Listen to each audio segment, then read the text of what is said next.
Welcome, everyone, to Monday Match Analysis. I'm Gill Gross. Today's episode is our conversation with Steve Flink 4 times a year after every major. Always a highlight for me. I hope it's a highlight for you as well.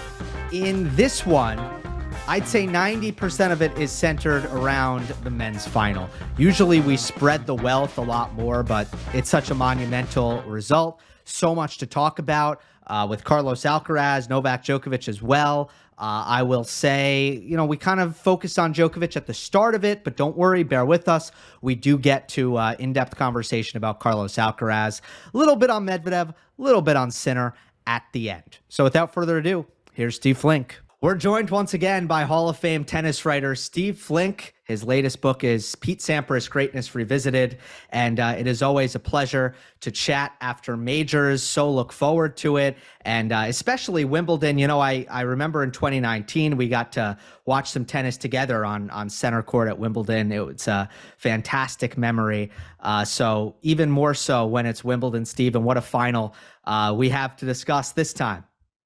We do, Gil. It seems like we're never at a loss for words when it comes to talking about these majors right after they conclude. And I hope that this discussion will be as enlightening as I believe many of the past ones have been as well. Me as well. All right, let's get into it, and we'll start with the final. I'm sure we'll spend a lot of time on the final, and then we'll get to other stuff. One of my favorite questions to ask after a match like this is, what surprised you most about what went down? What aspect of that match caught you off guard and took you by surprise? Well, two. Number one, Djokovic at set point in the second set, poised to go up 2-0 and where I think he would have been unstoppable. And he makes a nice return of serve, and back comes Carlos with a cross-court backhand without much pace on it, by the way. Certainly wasn't rushing Novak, and then Novak totally uncharacteristically didn't give himself enough margin for error, and he hit the net tape and lost the point, and then followed with another backhand error from the far side. After they changed ends, he made another error, and soon the set was gone. So that really surprised me because he's such a great clutch player. And the second one was when he had regained the initiative, having won the fourth with a chance to break right at the start of the fifth, and he missed that swing volley. Now, some criticize him. I know a number of people, including my friend Ubaldo Scanagata from Italy and Jim Courier on his commentary, heard him, and they all thought he should have taken it as an overhead.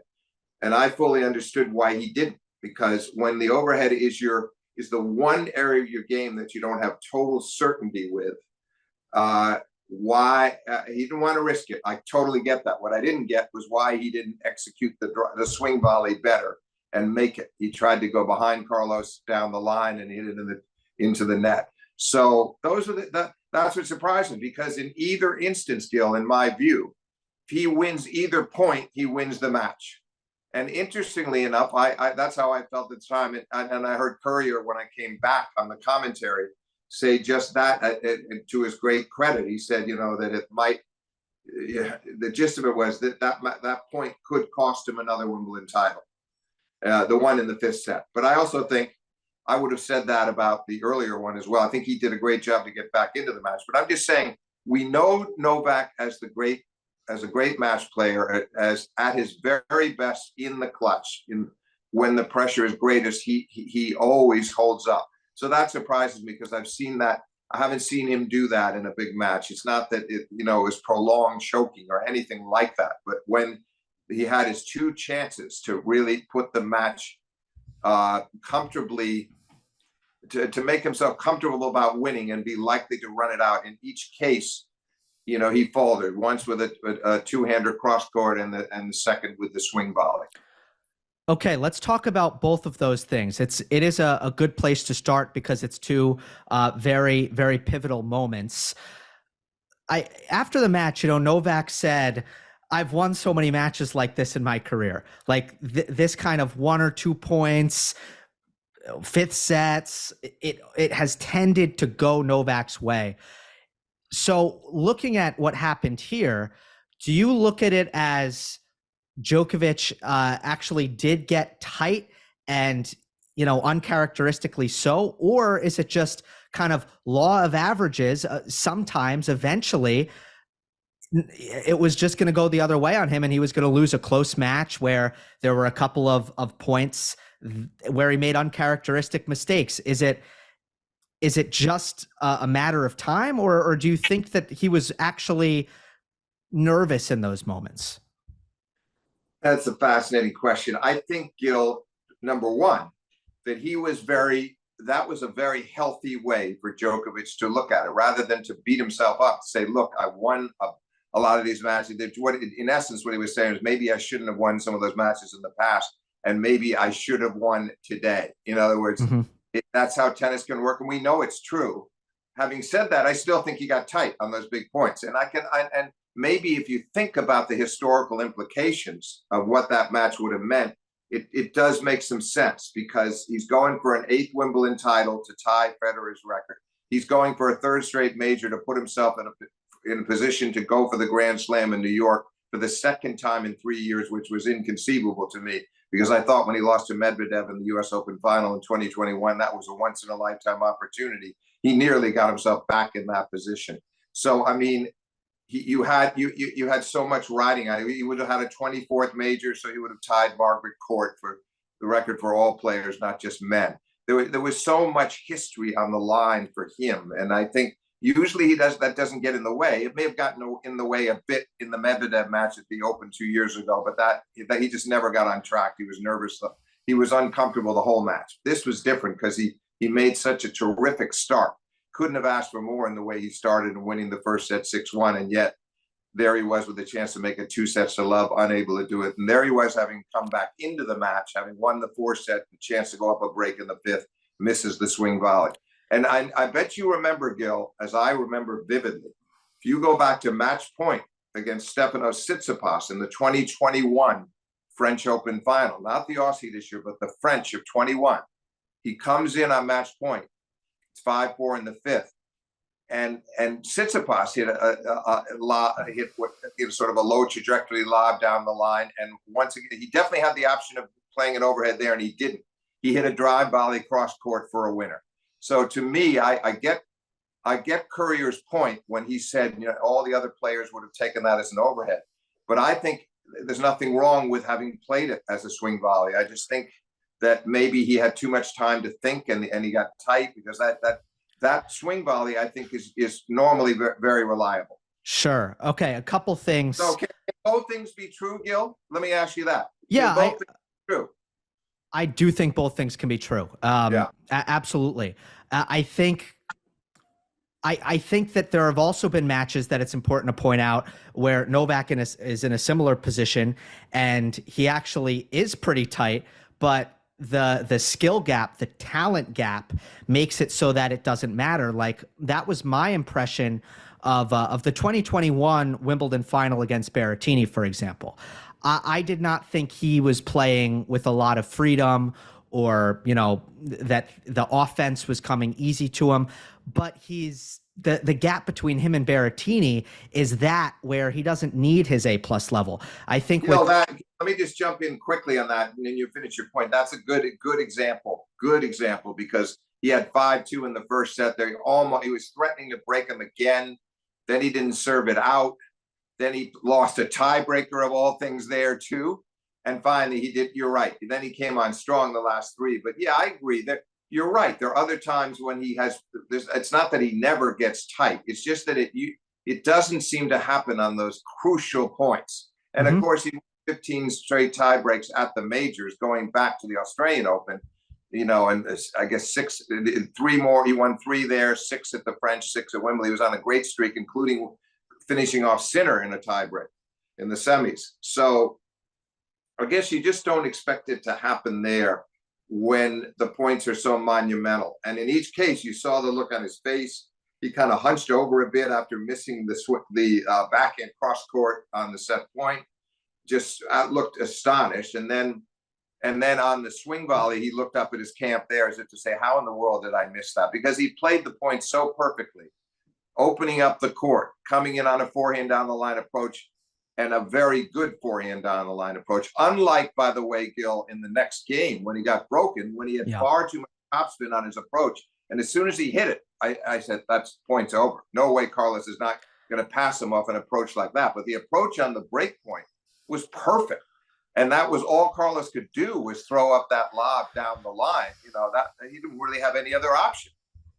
Yeah, it probably would have been, and also on the bad approach shot on the next game where Alcaraz broke, the cross court, there was a lot more open court if he went cross versus down the line. That's kind of where Alcaraz was leaning and positioned at the time. It's true. Yeah, it's true. But I think he could have. You're right. That would have been an option. But on the other hand, he at least could have flattened the approach out a bit more. And it's funny enough, I've always felt that he's had a tendency to do that. And it surprises me because he's able to flatten out his approach, his forehand during rallies.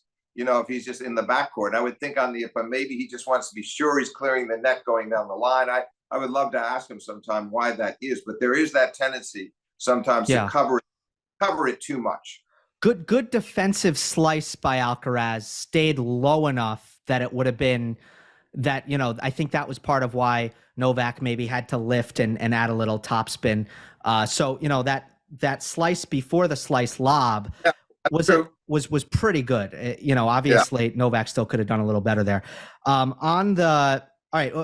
What did you think of the serve and volley on set point? So this is after the 2 missed backhands.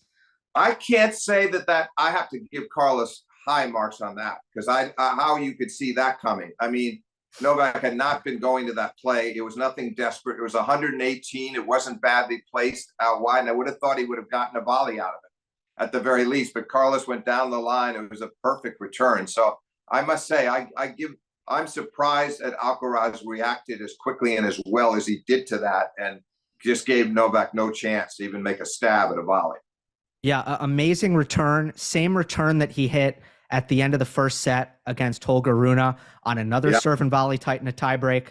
I think it's a little bit strange in that spot to come in. It almost says, I don't want to hit more ground strokes after making 2 unforced errors, but it was a phenomenal return.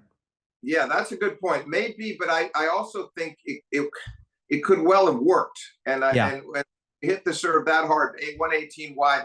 I mean, I just felt like I can see why he wanted to maybe catch him off guard. I'm not sure it was desperation so much. I'm going to surprise him. He's certainly not looking for this. He might even be looking for my T serve. He loves that T serve in the ad court. So I don't know. I can't really fault him on that. It's the previous 2 points. It's the 2 back misses. And as he said later, I mean, look, we know, Gill, you and I know, I mean, he's had the most reliable backhand in the game for the last 15 years. And he can count on that shot.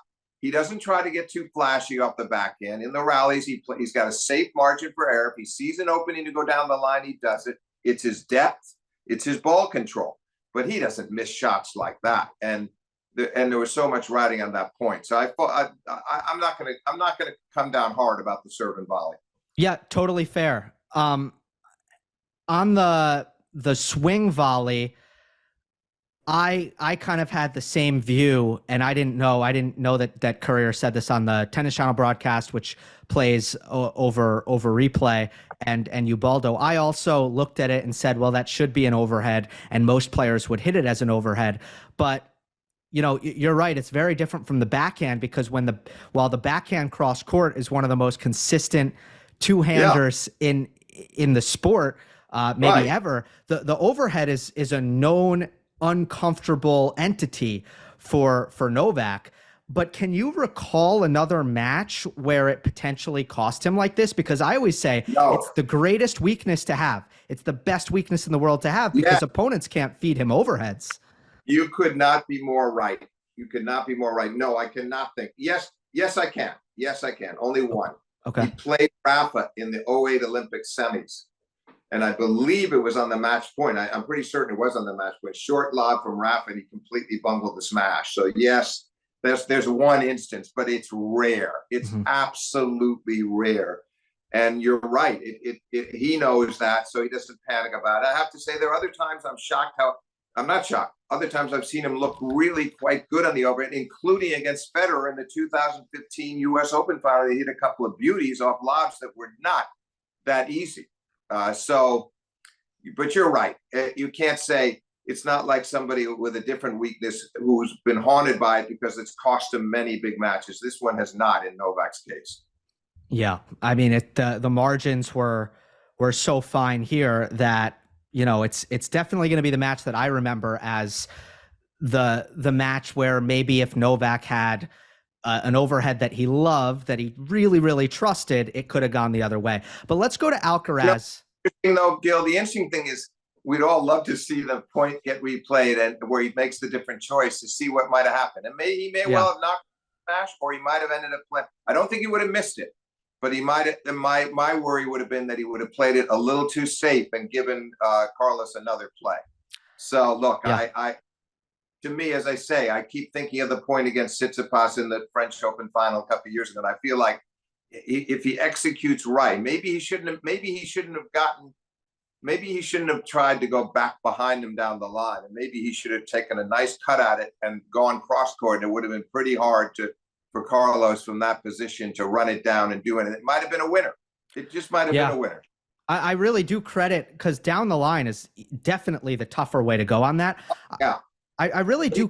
He said he saw him moving, Gil. When he came in the press conference, he saw Alcaraz moving, so he thought that was the right play. But on the other hand, he was still way over in the backhand corner, you know. So you hit it pretty hard, hit it solidly cross court at a decent angle, and I don't even think that Carlos, as fleet-footed as he is, he gets there. Yeah, I mean, well, Alcaraz is running forehand and his amazing speed. I feel like that can get in your head, and you can want to hit behind him more often as a result of that. So I think Carlitos deserves a little bit of credit for that. The other thing we need to talk about, Gil, is that it also he should have been in a more comfortable position in the tiebreak, having won the first 3 points. And Novak, you know, he gets the backhand error from Carlos on the first one, and 2 unreturnable serves in a row, which was very helpful. Gave him that nice cushion. So it wasn't much he could have done. Couple of first serves out of Carlos, including an ace. But then that drop shot that Novak tried at 3-2 was probably a mistake. That was the only point on serve that he lost up until the last point. You know, so, but it was an important one, because instead of going to 4-2, it's 3-all. Then he wins the next point. He probably should have been up 5-2. And then, you know, that's a whole different story. He's got a cushion.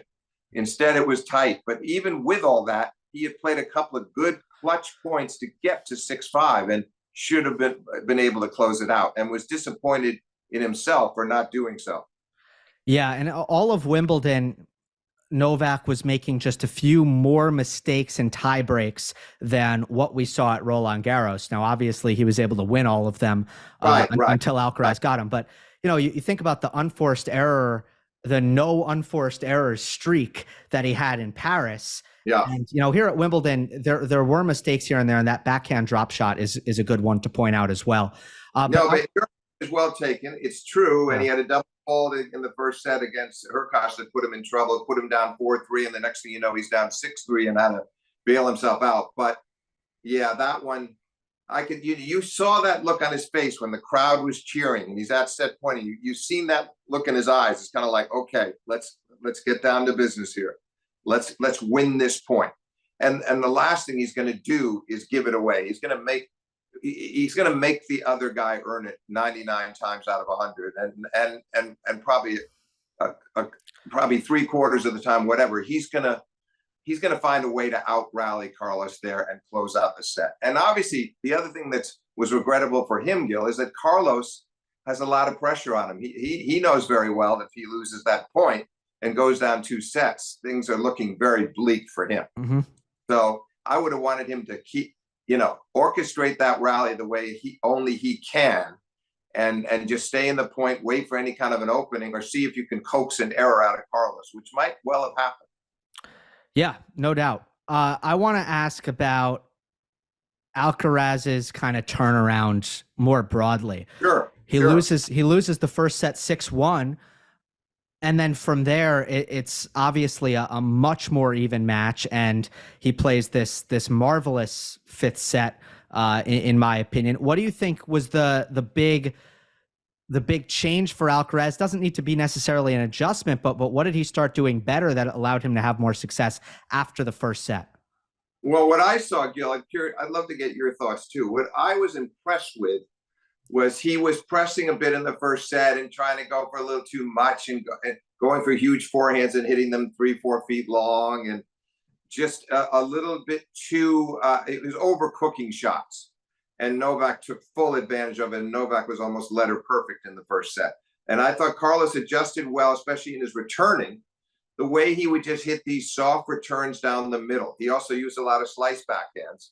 And I felt like he became very patient, and he decided he was going to make Novak generate his own pace. He was going to make Novak work, and he was going to show him that he could stay with him in long points. And he did allude to that afterwards. He was very proud of himself for that, which I understand. And I think on a better day, less tight, and certainly with a 2-set lead, that Novak would have hit out more freely and it wouldn't have mattered so much. But in those circumstances, it did matter. So I like the way Carlos adjusted and stopped sort of slashing and got back to some thoughtful probing play. And then he obviously improved his serving a lot, because if you look at the fact that he lost, I guess he lost serve 5 times, but 2 of those were in the first set, and the third was when Novak broke back in early in the second, having gone down 2-love. He breaks back in the next game, and then after that, Carlos didn't lose his serve again. It didn't happen until those 2 breaks against him in the 4th set. So most of the way through after that first set, he served quite well, and particularly in the 5th. I thought his serving in the 5th, after Novak squandered the break point, was absolutely remarkable. That's where I give him the most credit of all. I don't think he should have been in that position, in my view, but I think once he got there, I really commend him on how he protected his break. He now had gone up the break in the 5th instead of being down a break. And then from that point on, from the time that he was, those last 4 service games, let's say, he was just magnificent. And a lot of first serves, a lot of game closing aces. And then the last game of all, which of course is what Novak lauded him for the most, serving it out at 5-4 in a game that went to 30 all. Again, he just showed no sign of nerves. That I was really surprised by that, because Carlos was admitted that when he lost his serve twice against Medvedev in the 3rd set of the semifinals, having not been broken up to that point, that it's hard to close out these big matches. He talked about playing Rune in the quarters, and he was nervous because it was a Wimbledon quarterfinal. Well, this is a final, and he was incredibly composed, I thought, in the 5th set especially. Did you see it essentially the same way?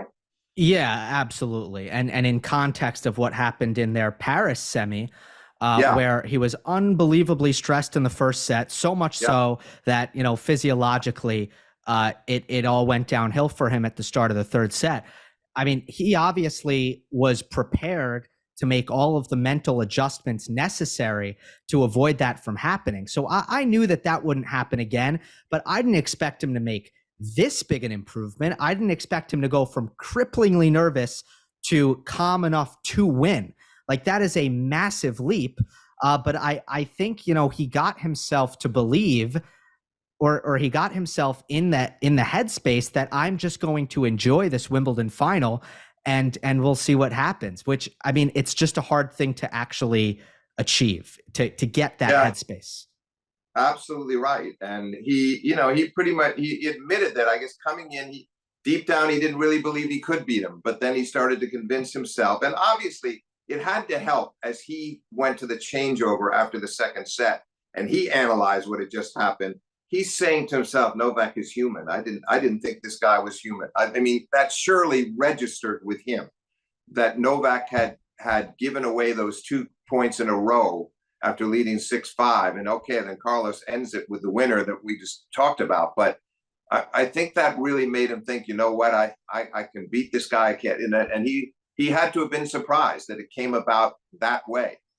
So, and then the other thing, Gil, is he's a cocky kid. I mean that in the best possible sense. We've seen it. He's got a lot of swagger, and he all that talk in Paris and other places about how he wants to have a smile on his face. He wasn't smiling at all. His attitude this entire match was, I'm out here to win. He was serious. He had all that composure. He had all that intensity, and he believes in himself the way only champions do. So I guess that's why he made such a big leap, as you said. And then he got some help from Novak on those big points that clearly affected the outcome. But all credit to Carlos to close it out so well in the fifth. Yeah, yeah. The fifth set was really impressive in so many different aspects of his game. I want to talk about the return. Just a quick thing before you make that we go to the next thing. Okay. I was a bit surprised too by the fact that Novak, we've seen him many times, he can lose a tough set or have a difficult stretch or something might happen, but particularly losing, like for instance in Paris, I had the feeling that he had put the second set behind him very well. We'll never know because it was, it was early in the third that Carlos had the full body press. But I definitely had the feeling looking at him those first couple of games that he was okay. He was all right. He was disappointed to lose a 7-5 set and a break point at 5-all, having made the comeback from 5-3 down. And I just had the feeling then that Novak, that's kind of the way he normally will handle it. He might be disappointed, but he completely leaves it behind him. In this instance, I felt like the third set was a terrible set for him. And he said later, I wasn't myself for most of that set.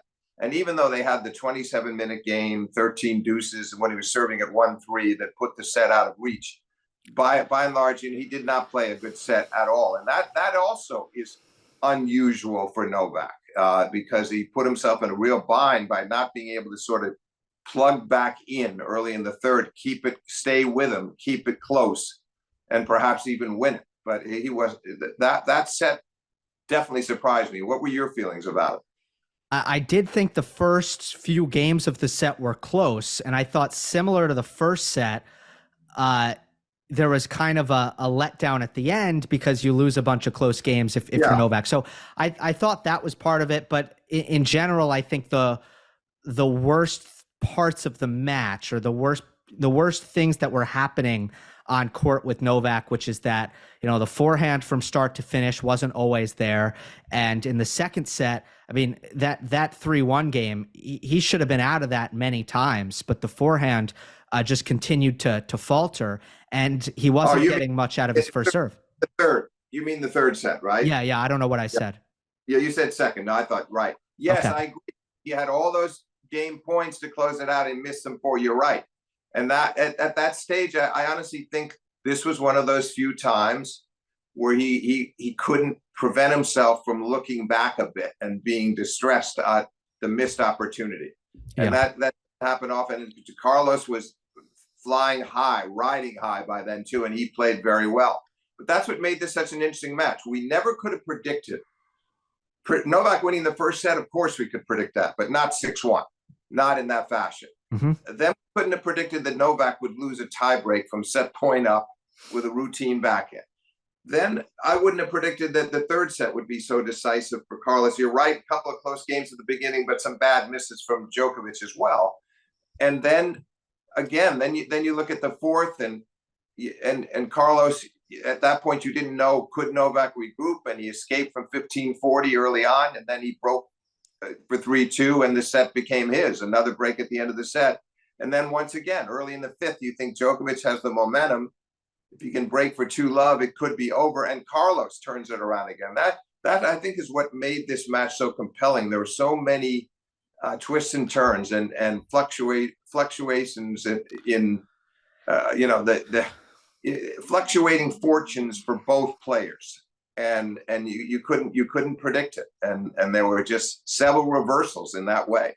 Yeah, really well said. Obviously, going into a fifth set, Novak had won his last 4 major final fifth sets. He's 10-1 in fifth sets at Wimbledon, and that was another moment. Oh yeah, and also 37-10 in his career in 5-set matches. And the other thing about it was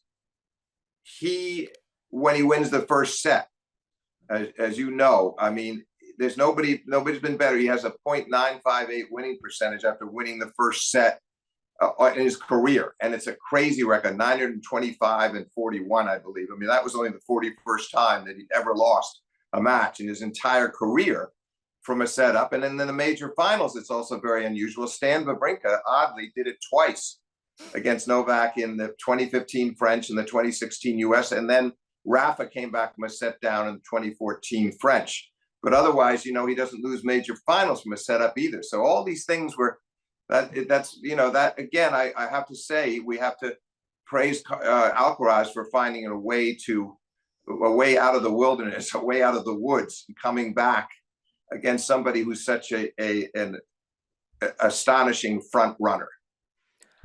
Over the course of the tournament and in the final as well, Alcaraz's returning was maybe the attribute that to me overperformed the most compared to what my previous, I guess, view of Alcaraz's return was. Now, I knew that he broke serve all the time, but I thought that was a lot due down to his speed and, just how good of a baseliner he is. But I did not expect that on a grass court against so many great servers that he would get so many returns in play.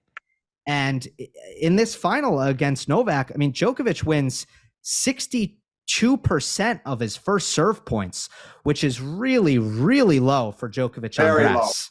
Low. Very, very low. No, you're right. I mean, part of that, I guess you weigh in the fact that he lost his serve 3 times in that third set when he was down in the dumps a bit. But nonetheless, to get that many returns back and to keep Novak's first serve winning points percentage that low. Yes, and I noticed it. I felt it. I could see it in the Medvedev match too. He discouraged Daniil a lot with the number of returns he made, and Medvedev became very negative because he wasn't expecting some of those first serves to be coming back. You're right. It was an extraordinary returning tournament for Carlos across the board, and I can't say exactly why it came about so well, but I agree with you. I didn't expect it coming into the tournament that it would be of that standard. It was a very high standard of returning. Jari served really big.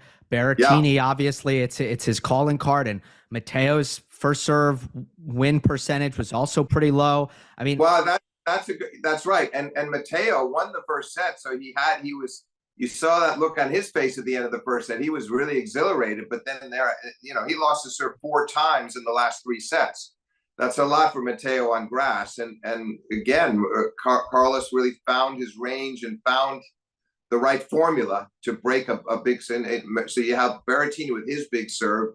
Medvedev's got quite a good first serve himself. And then Novak, one of the best spot servers around. So yeah, it was impressive. It was certainly one of the keys to the fortnight for Carlos Alcaraz. One more thing on the final, and then we'll go big picture on the two, on both Djokovic and Alcaraz. What do you think the effect of the wind was? I was sitting there, Gil. It was considerable. In fairness, I'm not saying it was just for Novak. I think Carlos had some issues with it too, controlling his forehand at times. But it particularly affected Djokovic on his serve and a toss. You saw him taking so long, as particularly from the opposite end, from the royal box, to set up to serve, trying to get the toss right, and it's so crucial for him. And it was frustrating him for sure. And I think at times Carlos as well. And frankly, the day before, the wind was much worse, and so they put the roof up for the women. I think they could have possibly done it for the men in the interest of keeping the standard as high as possible. I know the traditionalists, and I am one myself, but I consider myself a progressive traditionalist. But the more conservative traditionalists would argue it's an outdoor tournament. You can't do that. Only the rain or extreme heat. But I think they had a case to maybe put it up for the final, given that these two guys have worked so hard. They're the 2 best players in the world. They're playing the final of the preeminent tournament in tennis. So why not give them the best possible conditions? I don't know whether they might have gone to both players and one wanted the roof up and the other didn't. I don't know if they ever took it that far, but the wind was burdensome. And the other thing about it, Gil, sitting there in that center court that day, was how changeable it was. It would die down, then it would pick up again. Then it would go down a little bit, then it would rise up again. It just would not, there was no way they could gauge it consistently. It was in the moment, at the time, just adjusting constantly to how difficult that win might be. So it was significant. As I say, I would say it altered the outcome, but it didn't help either player. Let's put it that way. Yeah, I would agree with that. I think that Djokovic, again, opposite the royal box on the near end, sometimes struggle with his footwork when the wind is at his back. Right. Alcaraz, I think, is just Now, Gil, go ahead. Let me just address that one because you're making me think of things now, and then you continue. Okay. It definitely affected him on a critical point there, which was right after he had squandered the break, and it's 1-all in the fifth, and it's 30-all, and Carlos hit one of those sort of, down the middle, I'm getting this return back in play returns, and Novak didn't get up to that shot. He was lunging at it a bit, and he hit the forehand long. It was a routine forehand for him that put him down break point before the approach shot that we talked about and where he got burned by the Carlos bat. But that was a very important point at 30-all, and it backs up your point about exactly what he was dealing with from that end of the court. And the wind was at his back, and therefore the ball didn't come through as much as he thought it would. And he lunged at it at contact, and you saw he realized as soon as he'd made contact that he maybe needed one more step. Yeah. Versus on the other end, I never noticed that he's having any problems. Yeah. And Alcaraz, look, it's early in his career. We're still observing in a lot of ways. It seems like he really handles wind well in general. So I think he's very good at using his power and his, natural margin with the topspin to just kind of hit through the wind, and his footwork, which is so crucial, tends to be very well calibrated when it's windy. Also true. And listen, that's the other thing we should mention, Gil, is that Carlos, what he can do off the forehand is remarkable, because sometimes it's just explosive and he flattens it out last winners, and you just sit there chagrined if you're the opponent. You can't believe what he's just done. And then other times he would bother Novak with much heavier topspin off the forehand that was still penetrating, but it was hopping up more. And so he really can vary his forehand beautifully, and did so quite well after the first set of this final. Do we need to kind of reassess Alcaraz's season right now? Because I think coming into this final, let's say alternate universe, he loses it. And it's okay. He's having an amazing season, but he hasn't won a major. And at the end of the day, unless you win a major, but really you need to win multiple, you're not going to look back on the season and use words like dominance or anything like that. But now he wins Wimbledon, and I'm looking at, a win percentage that is out of this world good, and so many, big titles at the Masters. And I think off the top of my head, it's the best season that anyone outside of the Big Four has had since really the Big Four era. I mean, starting, 2004, 2005. I think he's in the midst of the best season we've seen. Yeah, for anybody outside of that. Right. Not non-Big Four season. Absolutely. And look, he was unlucky that he was injured, so he didn't play Australia, so he didn't have a chance there. And then, of course, the full body cramps in Roland Garros did not help. So he wins Wimbledon on top of all those other titles. It's a very impressive record. And now we have to see how this season plays out the rest of the way. But I would say he's in a pretty good position to end the year at number one. It's possible that post-US Open, depending on how Novak and Carlos do, that Carlos protecting all those 2,000 points at the Open, and Novak coming back having not played it, that maybe at that point, especially if he wins the tournament, but even without, Djokovic could well pass Alcaraz for a while, but I think by the end of the year, most likely, because I don't know whether Novak will play too much after the Open necessarily, Carlos is very likely to end the year number one for the second year in a row, and he would deserve it, particularly if he won the Open. But I do believe that was a very big win for him to add the Slam title, and the biggest one of all, to all of the other titles that he'd won leading up to Wimbledon, and that of course included Queen's Club, which we shouldn't ignore, because Djokovic referred to Queen's Club himself. Obviously, in his mind, he thought that's where Carlos really picked up a lot of confidence, and he did. And so, two grass court titles, the clay court titles, he's going to win some more on hard. It's going to be a very versatile record for Alcaraz this year.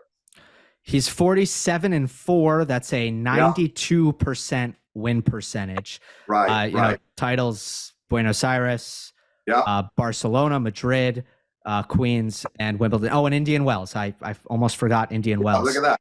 Already Yeah. has one exactly, and then Masters 1000 to boot. So yeah, no, it's a remarkable record, and that's with having missed Australia. That's with having hurt himself again, and pre-Indian Wells and missing Acapulco, and there was concerns then about where he was going to be, and then that's with then getting hurt again during the Sinner match, cramping, and then an additional injury in Miami. Yeah. So he starts his clay court season late, misses Monte Carlo, but none of it is. I guess there's been some very wise decisions made by him in his camp, and then he has just played to an extraordinarily high level all year long. Yeah, and I agree that with your characterization of, decisions, wise decisions, because I imagine some of those injuries he could have played through, but it wasn't wise. Yeah. Particularly Monte Carlo. I forget exactly what the injury was, but one of them was like sore hand, and I'm like, all right. Yeah. No, you're right. No, Monte Carlo was clearly precautionary, but it is. And then he also, I noticed that even after Queens Club, where he'd had another kind of hamstring related injury, the leg, the trainer had come out during the final there of Queens and against Steve Minor, and yet he was very careful even after that to not even play that exhibition that at Hurlingham. A bunch of the guys were coming where Novak played. I remember he pulled out and Murray played the EXO instead. And that was another wise move, probably. It was kind of like, look, they probably were going easy in practice and just being sure that he was physically, and obviously physically, he was top notch the entire event. Yeah, I actually missed that. So that's good insight there. Coming into the year, Steve, I went back and because it was made into a shorter video by my editor Maggie. Your two keys to Alcaraz's season before he had played a match. So this was after the Australian Open. We talked. You said bigger first serve and handling the expectations. I feel like he's, pretty much passed the test fully in both of those categories. But obviously there's the Roland Garros incident, but boy, did he just right the ship there. He did. And look, that wasn't really in his control entirely what happened to Roland Garros. And so I give him a pass on that. It brought about by tension. He said, okay, but yeah, to handle a Wimbledon final like that against somebody as incredibly accomplished as Novak, who's not lost on that court for 10 years. It's again, to start off that final by losing a 6-1 set, and then to have Novak come back into the match and win the fourth, all of the hurdles that he covered. Yeah, he's handling the expectation. Now it'll be interesting from here, Carlos, because I'm calling you Carlos. Gill, it'll be interesting from here because think about it. All right, we'll see what happens over the summer. Everybody's going to be eagerly awaiting an Alcaraz Djokovic showdown in the last major of the season, because look back to really the middle of last year. Djokovic wins Wimbledon. Carlos was not ready on the grass yet, and he lost to Sinner. Djokovic can't play the Open. Carlos wins his first major, 3-5 setters along the way, and beats Ruud in the final. So they win the last two majors of last year. Novak wins the Australian with Carlos absent. Novak wins Djokovic wins the French. We discussed what happened there. And now it's Alcaraz beating Djokovic at Wimbledon. They've been totally the dominant forces in this entire period at the majors. So I think it's pretty likely that they could meet again in New York. I don't think too many people can stop them. Medvedev is sometimes a bit of a nuisance for Djokovic, but I think Alcaraz is completely in Medvedev's head right now. And he is because Medvedev commented coming into the Alcaraz semifinal at Wimbledon that the court was so slow at Indian Wells and he was going to have more help from the court. It was going to be better to play him on the grass. And he says, if I play my best, I'll have chances. The standard line of top players is a good way to put it. He didn't come close. He got beaten almost as badly as he did in Indian Wells on the center court of Wimbledon. So I feel like, okay, Medvedev, maybe the matchup is better for him against Djokovic, but still Djokovic at his best beats Medvedev. So I just feel like you look around that landscape, and we have a pretty good chance that these two guys duke it out in the U.S. Open final, which I think would be terrific. And then hopefully we're going to see it go well beyond that over the next year, couple of years, say through 2025. But if the immediate interest, of course, is in that U.S. Open, what do you think are the chances that we get Djokovic and Alcaraz in the final? My hesitation is the U.S. Open voodoo. I mean, it has, in recent years, it has not gone as expected. And then you can even just think about like the fact that Federer and Nadal never played there. You're right. Yeah, but look, logically, I pretty much agree with you. I think on hard court, in fairness, I think Daniil becomes, just a very clear number three, like a very clear number three. That's why I brought him up. That's why I brought him up. Exactly. Clear three, but boy, if he ends up in Alcaraz's half of the draw, I do not like his chances at all to get to the final. I agree. I mean, this was one of the topics that I was going to ask you about. So let's just do it now. I mean, how concerning is it I think Daniil is right.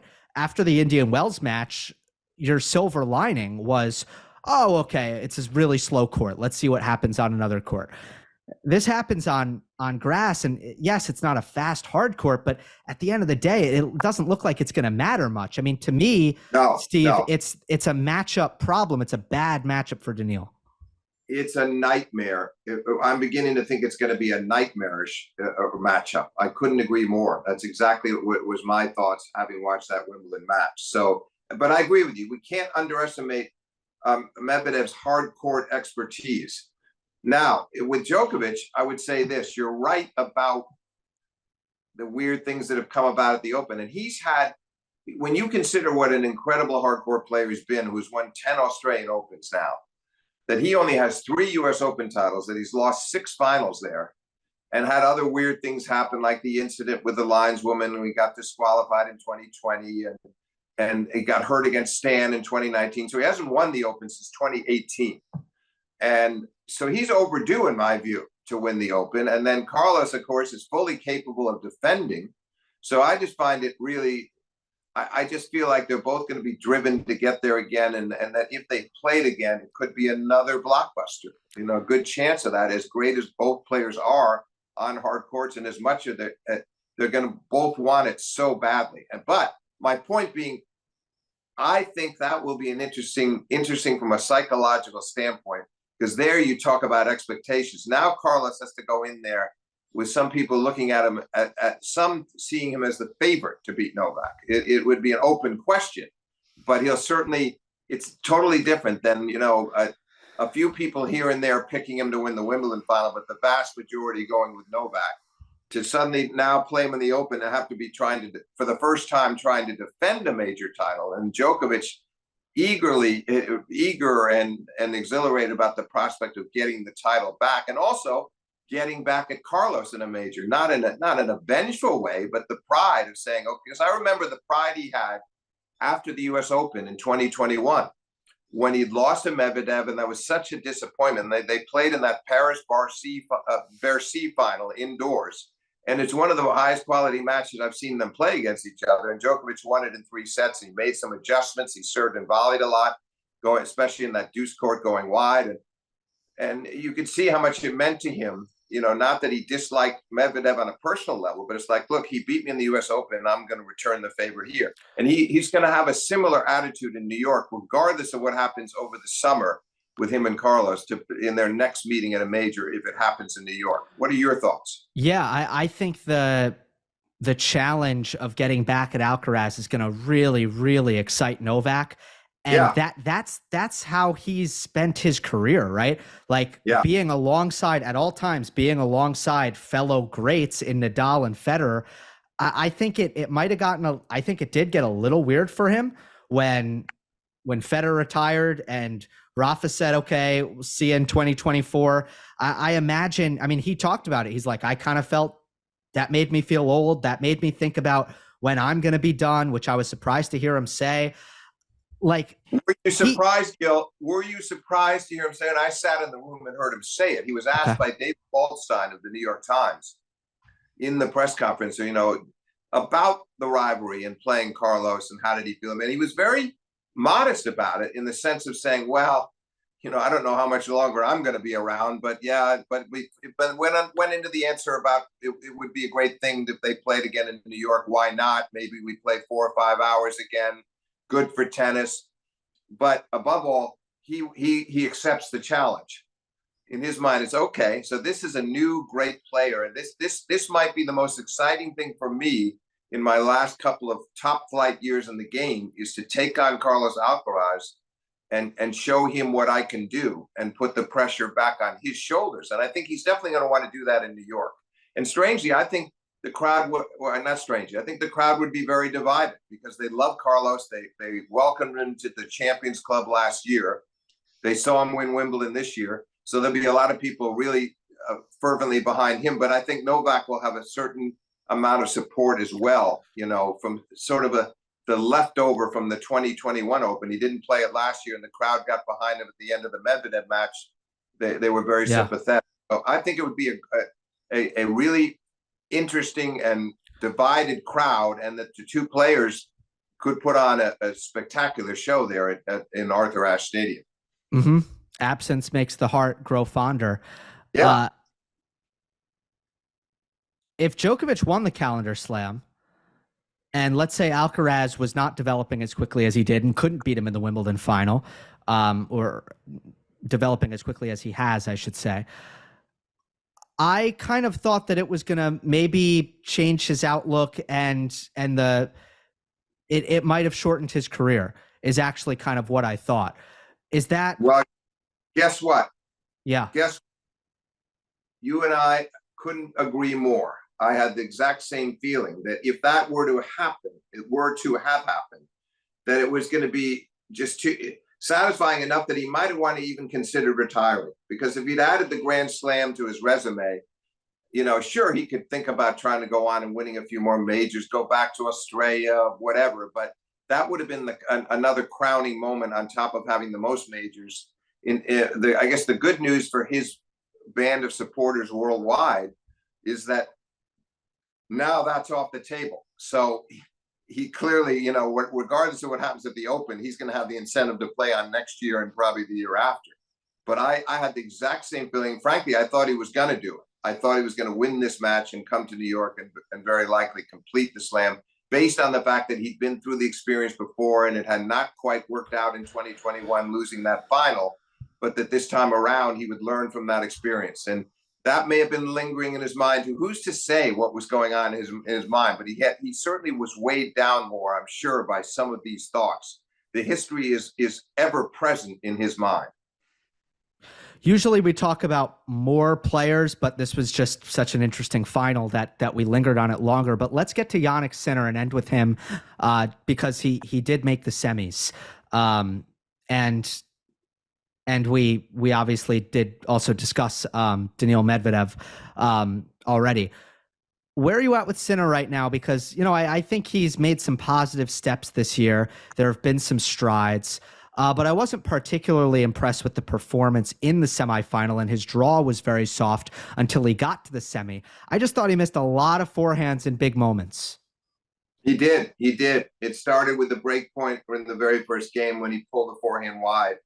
Yes, he had some issues with his forehand, and no doubt, you're so right about the draw, Gill. The draw was extremely soft. I mean, there was no way he wasn't going to get through that section with the players that he collided with. So, yeah, I wouldn't say I was that disappointed in his caliber, though, because I do think Novak was right. The sets were a little closer than the scores indicated.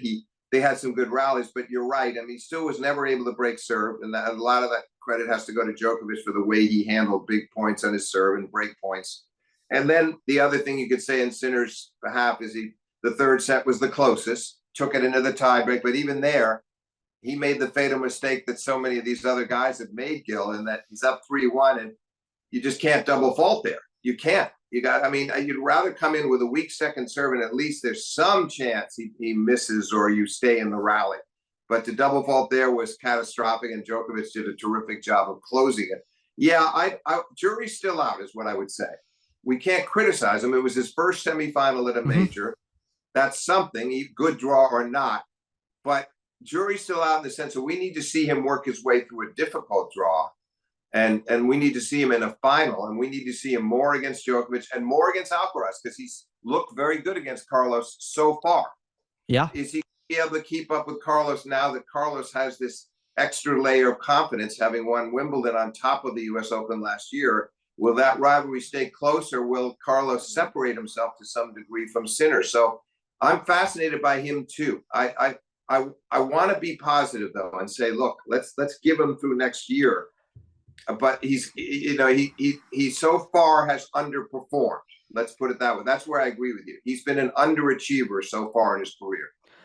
Yeah, I also, though, I'm with you. I've been saying let's give him a second, because, you look at last year, physically, he clearly wasn't ready. He kept picking up these little injuries. He kept wearing down in quarterfinals. So, now, at least this year, it seems like physically he can do it. And he can go deep week in, week out, and he's not going to break down and get injuries.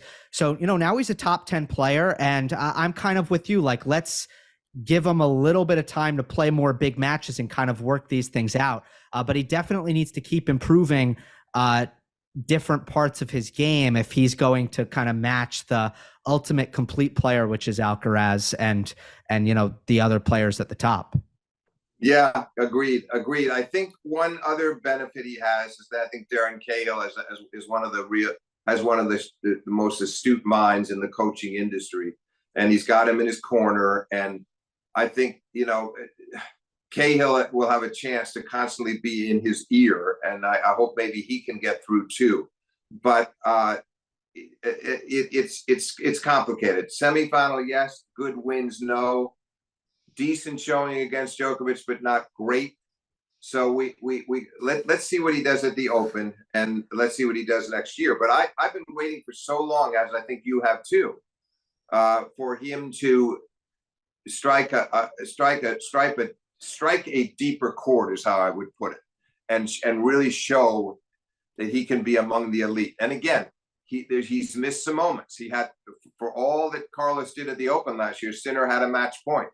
Sinner could have won that match. I'm not knocking him, but that could have changed his life, because maybe he would have gone on to take the title instead of Carlos. So we're just sort of waiting for that kind of a moment from him where he beats a top player and it puts himself in a position to win a major, because he's very gifted. We certainly know that. And but I also agree with you that in the Djokovic match, it was interesting that the forehand ended up being a detriment in many ways. Yeah, he hasn't really had a moment against not Carlos Alcaraz. That's the thing. He's played him so well. He beat him in Miami. But it's you look at the rest of the top players, and that's where Sinner hasn't had the same level of success. Yeah, sorry to interrupt, Gil, but also losing to too many other players too. That's one of the things he's got to cut out, is the surprise losses and get more cracks at the other top players. Because after Miami, it started with a tough loss to Holger Rune on the clay, but then after that, it was a succession of surprising losses and disappointing French Open. And he's got to start beating the guys that he should automatically beat, which he did at Wimbledon. So we got to say that even though it was the soft draw, as you said, he beat the people he was supposed to beat, and then that gives him a chance to play Djokovic. And okay, it didn't go as well as he might have hoped, but he has to get create those opportunities for himself by consistently knocking off the players that he should be able to handle. Yeah, definitely handled the pressure because he was expected to get through the quarter, and he did. So we will stay tuned on Jannik Sinner.